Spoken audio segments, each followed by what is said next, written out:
আসলে বিএনপিতে কি পররাষ্ট্র মন্ত্রণালয় দেখার জন্য অন্য আরও যোগ্য মানুষ নেই, এটা কি আমাদের বিশ্বাস করতে হবে? নাকি সেই যে কথাটা এখানে সায়েদ আবদুল্লাহ বললেন যে যুক্তিগুলো হয়েছে সেটাকে কন্টিনিউশন, এটা একটা ব্যাপার আছে, দেশের এখন যে একটি অবস্থা, এই ট্রানজিশনটা বিএনপির জন্য অনেক চ্যালেঞ্জিং, বিএনপিকে আসলে এই জায়গাটায় মানে একটু কাজটা স্মুথ করার জন্য ডক্টর খলিলুর রহমানকে নিলেন কিনা? ধন্যবাদ। আমার কাছে মনে হয় কি যে সবসময় সাদা কালোর বাইরে আর একটা তৃতীয় ধূসর জায়গা থাকে।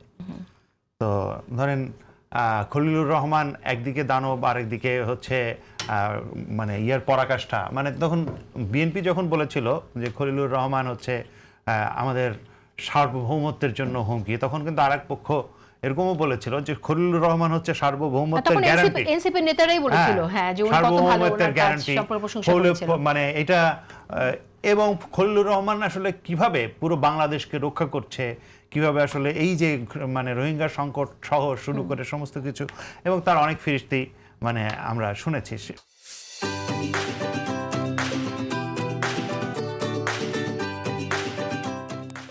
মানে আমি কোনো এখানে কোনো একটা মানে ইয়েতে যেতে চাই না যে আচ্ছা উনি খুব ভালো করেছেন, খুব খারাপ করেছেন, এই জায়গায় যাওয়ার চাইতে আমি মনে করি যে আসলে আমার কাছে মনে হয় যে আসলে কিছু কিছু সময় আমাদের ভুল বোঝাবুঝিও তৈরি হয়। মানে ধরেন আপনি একটা কাজ করছেন, আমি আপনার ইন্টেনশন আরেকটা মনে করছি, মনে করেই আমি আরেকটা কথাবার্তা বলে দিচ্ছি, হয়তো আমার কাছে প্রপার ইনফরমেশন না, এরকমও হয়।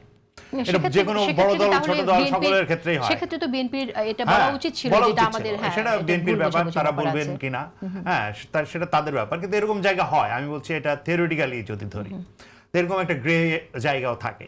এবং খলিলুর রহমানের যে সমস্ত ভূমিকা নিয়ে বা যে সমস্ত ভূমিকার পারসেপশন নিয়ে হ্যাঁ এই কথাগুলো এসছে, সেইটা পরবর্তীকালে আর আসেও নেই, সেটাও আমরা মানে দেখেছি।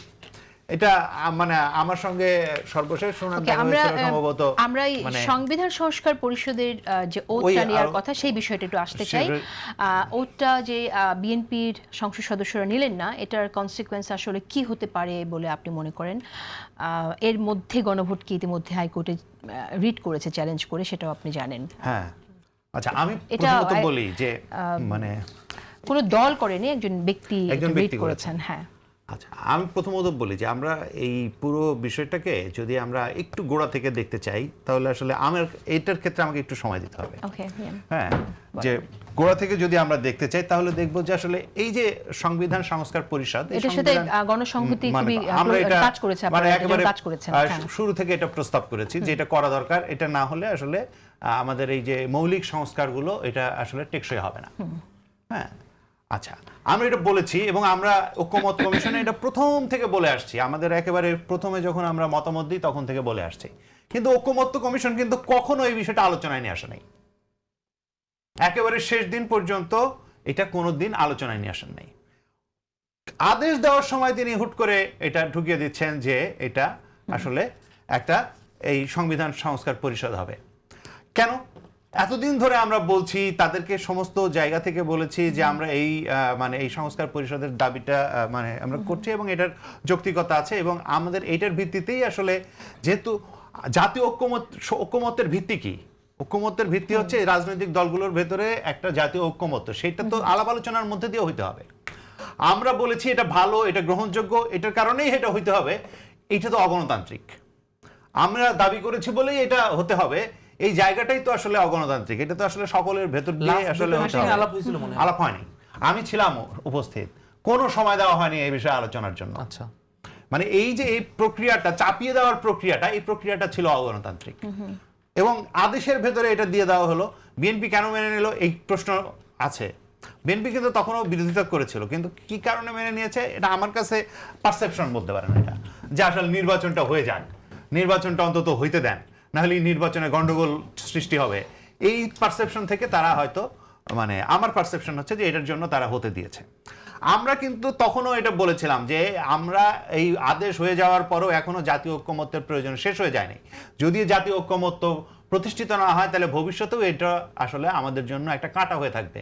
এটা আমরা একেবারে বিবৃতি দিয়ে বলেছিলাম, কারণ জাতীয় ঐক্যমত্য যেটা আসলে এইখানে সমস্ত ধরনের সংস্কারের ভিত্তি, সেটা প্রতিষ্ঠা না করে আপনি সাংবিধানিকভাবে কতটুকু সঠিক আর বেঠিক আমি এই তর্কেই যাব না।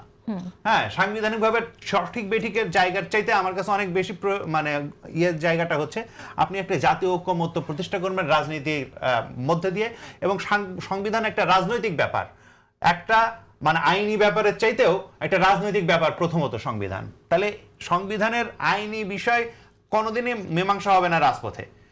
হ্যাঁ, আর আমরা ওই রাজপথ ছেড়ে আসলে টেবিলে বসেছিলাম হচ্ছে আইনে মানে আলাপ আলোচনা করে একটা ঐক্যমত্য পৌঁছানোর জন্য। আমি মনে করি এই আলাপ আলোচনা করে ঐক্যমত্য পৌঁছানোর পথটাই এখনো পর্যন্ত পথ।